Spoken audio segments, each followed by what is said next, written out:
Cinema சம்பந்தப்பட்ட அனைத்து நிகழ்ச்சிகளையும் தெரிந்து கொள்ள நம்ம சினி மெசேஞ்சர் சேனலை சப்ஸ்கிரைப் பண்ணுங்க. எல்லாருக்கும் வணக்கம். போஸ்ட் ப்ரொடக்ஷன் ஒர்க் போயிட்டுருக்கனால கொஞ்சம் நான் லேட்டாக வந்துட்டேன். அதுக்காக உங்கள் எல்லாத்தையும் நான் மன்னிப்பு கேட்டுக்கிறேன். என்னுடைய படங்கள் எல்லாமே அநேகமாக வந்து இப்படி நடந்தால் எப்படி இருக்கும் அப்படிங்கிறது தான் most of my films concept. இப்போ இந்தியன் 2 அப்படி தான். இப்போ கரண்ட்டில் இந்தியன் தாத்தா வந்தால் எப்படி இருக்கும் அப்படிங்கிற கற்பனை தான் வந்து இந்தியன் 2. இந்தியன் 1 வந்து தமிழ்நாட்டுக்குள்ளே நடக்கிற மாதிரி கதை இருந்தது. ஆனால் இந்தியன் 2 வந்து கொஞ்சம் தமிழ்நாடு தாண்டி மற்ற மாநிலங்களுக்கும் கதை விரியுது. ஸோ அதை நீங்கள் ட்ரைலர்லேயே பார்த்துருப்பீங்க. இந்த படத்தை பொறுத்த வரைக்கும் நிறைய கதாபாத்திரங்கள் இருக்குது இந்த படத்தில். மெயினாக அவர் இந்தியன் தாத்தா, அது இல்லாமல் நிறைய குடும்பங்கள் இந்த கதையில் வந்து போகும். இந்தியாவில் உள்ள அத்தனை குடும்பங்களும் ஒரு எங்கேஜிங்காக பார்க்கக்கூடிய ஒரு படம். படம் முடியும் போது ஒவ்வொருத்தரையும் இந்த படம் கொஞ்சம் யோசிக்க வைக்கும் நான் நம்புகிறேன். இந்த படத்தை வந்து இவ்வளோ சிறப்பாக வர்றதுக்கு காரணம் வந்து முதல் காரணம் கமல் சார் தான். ஏன்னா பல தடவை சொன்ன மாதிரி வந்து பார்ட் 1 கூட நாங்கள் 40 நாள் தான் வந்து அவருக்கு அந்த மேக்கப் போட்டோம், அந்த ப்ராஸ்தட்டிக்ஸ் மேக்கப்பு. இந்த படத்தில் வந்து 70 நாள் போட்டிருக்காங்க. அது சாதாரண விஷயம் இல்லை. டெய்லி பொறுமையாக வந்து 3 ஹவர்ஸ் உட்காந்து மேக்கப் போடணும். அந்த மேக்கப்பில் சரியாக சாப்பிட முடியாது. ஸ்ட்ரா வச்சு தான், லிக்விடாக தான் சாப்பிட முடியும்.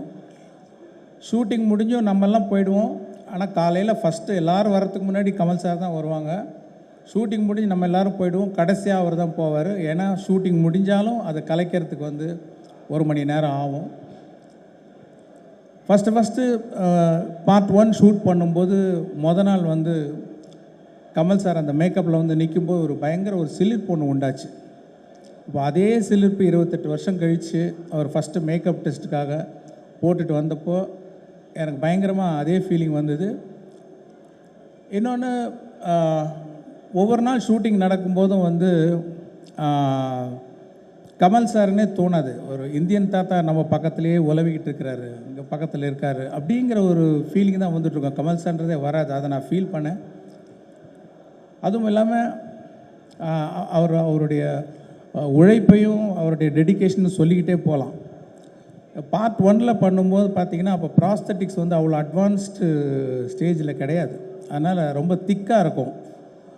முதல்ல பார்க்கும்போது கமல் சார் மாதிரி தெரியலையே அப்படிங்கிற மாதிரி ஒரு ஃபீலிங்லாம் இருந்தது. ஆனால் இந்த வாட்டி I want to see the actor more அப்படின்னு சொல்லி அந்த லெகசி கம்பெனியில் சொல்லி இப்போ இன்னும் அட்வான்ஸ் ஆனதுனால, அந்த மேக்கப் இன்னும் கொஞ்சம் தின்னானதுனால நீங்கள் இன்னும் கமல் சாரை நிறையா பார்க்கலாம். பார்ட் 1 அந்த கமல் சார் அந்த ஆக்டரை நீங்கள் வந்து கிளியராக பார்க்க முடியும். அது ஒரு பெரிய டிஃப்ரென்ஸ் நீங்கள் இந்த படத்தில் பார்ப்பீங்க. இது மாதிரி பல காட்சிகளில் ரொம்ப சிரமப்பட்டு நடிச்சிருக்காங்க. நான் ஏற்கனவே ஆடியோ ஃபங்க்ஷனில் சொன்ன மாதிரி ஒரு சீன் 4 நாள் ரோப்லேயே தொங்கி நடித்தாங்க. அதாவது ஒரு சீனில் வந்து ஒரு ஷாட் ரோப்பில் இருக்கும், 2 ஷாட் ரோப்பில் இருக்கும். ஆனால் காலையில் வந்து ஈவினிங் பேக்கப் ஆகிற வரைக்கும் ரோப்லேயே தான் தொங்கணும். அந்த மாதிரி 4 நாள் ரோப்பில் தொங்கி நடித்தாங்க. ப்ராஸ்தட்டிக்ஸ் மேக்கப்பு, வேறு ஒரு மொழி பஞ்சாபியில் பேசணும், நடிக்கணும். அப்புறம் என்னென்னா அது 48 ஃப்ரேம்ஸ், ஸ்லோ மோஷனில் எடுக்கிறோம் அதை.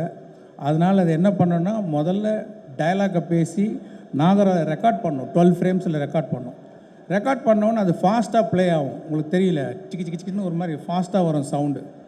இப்போ அந்த சவுண்டை ப்ளே பண்ணி அந்த ரோப்பில் தொங்கி அந்த ப்ராஸ்தட்டிக்ஸ் மேக்கப்போட பஞ்சாபி பேசி அதுக்கு சிங்க் பண்ணி நடிக்கணும்.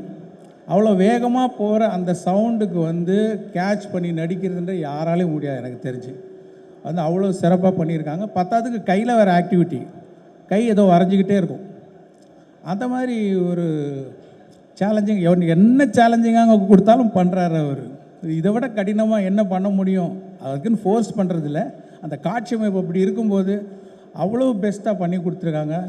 இன்னொன்று, அவர் வர ஒவ்வொரு காட்சியுமே நான் வந்து ஒரு மோர் தென் டைரக்டர், ஒரு ஆடியன்ஸாக பார்க்கும்போது ஒரு பிரமிப்பு இருக்குது. அப்படியே அப்படியே பார்த்துக்கிட்டே இருக்கிற ஒரு பிரமிப்பு. இன்னும் கொஞ்சம் நேரம் அவரை பார்க்க முடியும், மறுபடியும் எப்போ வருவார் அப்படிங்கிற ஒரு ஃபீலிங் இருந்துக்கிட்டே இருக்குது. அவ்வளோ சிறப்பாக நடிச்சிருக்காங்க. இன்னும் சொல்லிக்கிட்டே போகலாம். அது மாதிரி இந்த படத்தை ரொம்ப சிறப்பாக்கி கொடுத்த கமல் சாருக்கு வந்து என்னோடய நன்றியை தெரிவிச்சுக்கிறேன். அப்புறம் அனிருத் வந்து பாட்டெல்லாம் கேட்டிருப்பீங்க. நான் என்ன எதிர்பார்த்தனோ அதை விட சிறப்பாகவே போட்டு கொடுத்துருக்கிறார் அனிருத். அந்த சாங்ஸ் எல்லாம் வந்து அவருக்கு என்னுடைய நன்றி.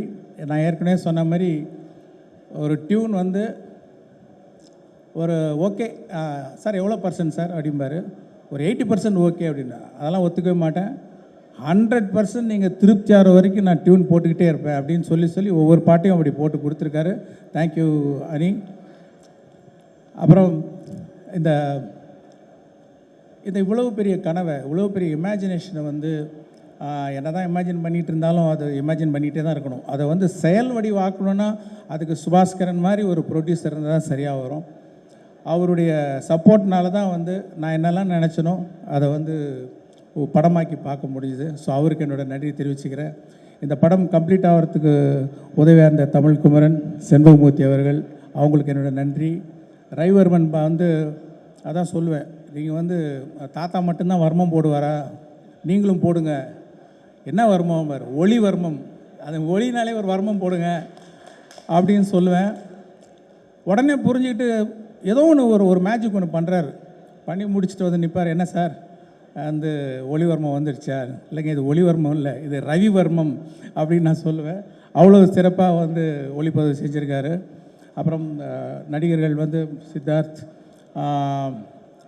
பாபி சிம்மா, ஜெகன், அப்புறம் ரிஷி, அப்புறம் வினோத் சாகர், இன்னும் நிறைய பேர், சமுத்திரகனி, எஸ்ஜே சூர்யா, பிரியா பவானி சங்கர், மனோபாலா, வேறு நிறைய பேர். சில பேரை விட்டுட்டேன்னா கூட மன்னிச்சுங்க. ரகுல் பிரீத் சிங், விவேக் சார் மெயினாக வந்து எவ்வளோ சந்தோஷமாக இருக்குது அவரை பார்க்குறதுக்கு. வந்து எவ்வளோ வருஷம் ஆச்சு அவரை பார்த்து.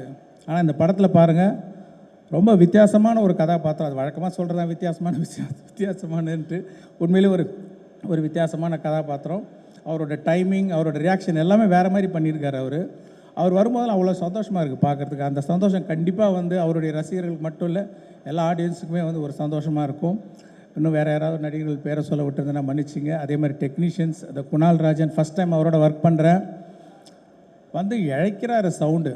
அதாவது ஒரு சின்ன பார்த்தீங்கன்னா இந்த ட்ரைலரில் நிறைய ஷார்ட்ஸ், நிறைய டீட்டெயில்ஸ், அத்தனைக்கும் சத்தம் கேட்கணும். ஏன்னா இந்த பக்கம் மியூசிக் போயிட்டுருக்கு, இந்த பக்கம் டயலாக் போயிட்டுருக்கு, இந்த பக்கம் எஃபெக்ட்ஸ் போயிட்டுருக்கு. இதில் எதுவுமே மிஸ் ஆகாமல் எல்லா சவுண்டும் கேட்க வைக்கிற ஒரு நல்ல மேஜிக்கை பண்ணியிருக்காரு குணால். அவருக்கு என்னுடைய நன்றி. இந்த படத்துக்காக உழைச்ச அத்தனை பேருக்கும் என்னுடைய நன்றி நான் தெரிவிச்சுக்கிறேன். அதே மாதிரி பார்ட் 1 நீங்கள் வந்து சப்போர்ட் பண்ணி அதை வந்து ஒரு பெரிய வெற்றியாக்குனீங்க. அதே மாதிரி இந்த படத்தையும் நீங்கள்லாம் சப்போர்ட் பண்ணி பெரிய வெற்றியாக்குன்னு உங்கள்கிட்ட நான் தாழ்மையாக கேட்டுக்கிறேன். நன்றி, வணக்கம்.